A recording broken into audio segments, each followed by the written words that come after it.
नमस्कार दोस्तों, क्या आप जानते हैं कि कभी आप एमएनएसटी स्कीम को अप्लाई करते हुए या आपने उसके लिए टैक्स भरने में कोई गलती तो नहीं की है? कभी ऐसा तो नहीं कि आप एमएनएसटी स्कीम के लिए अप्लाई कर दिया, आपने टैक्स लेट भरा या उसको अप्लाई लेट किया और आप उसके जो बेनिफिट्स हैं वो नहीं ले पाएँगे। आप देखिए मेरे साथ कि क्या है एमएनएसटी स्कीम।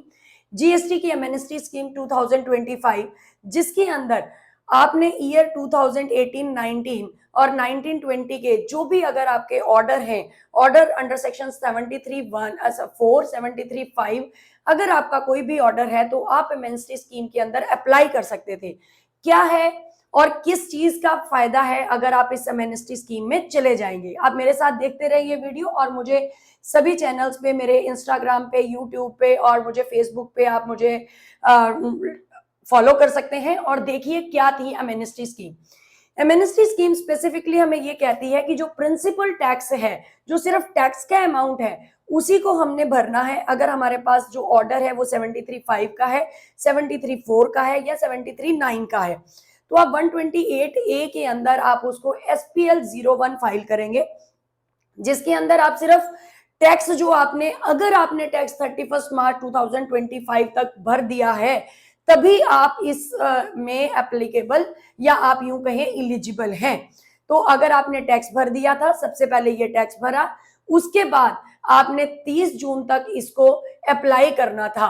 अगर आपने 30 जून तक पहले टैक्स भर दिया और उसके बाद SPL 01 आपने फाइल करना है और उसके अंदर ये अप्लाई कर देना है अपने ऑर्डर का नंबर लेकर, कौन सा ऑर्डर है, किस ऑर्डर के अगेंस्ट आप इसको फाइल कर रहे हैं।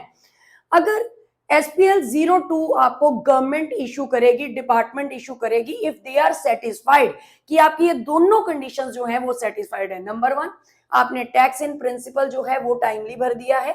दूसरी बात, आपने जो 30 जून से पहले पहले आपने SPL 01 फाइल कर दिया है, तभी आप इस जो एमएनएसटी स्कीम है इसके लिए एलिजिबल हैं।